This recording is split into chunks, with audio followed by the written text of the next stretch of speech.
हरे लमहराया जुरी पसरी हाय बबुआ हो। लमहर कुल परिवार है।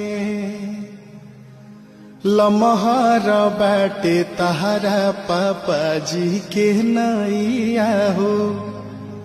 लमहर कुल खानदान है। हरे लमहराया जुरी पसरी हाय बबुआ हो। लमहर कुल परिवार है। लमहर बाटे तहरा पापा जी के नैया हो। लमहर कुल खानदान है।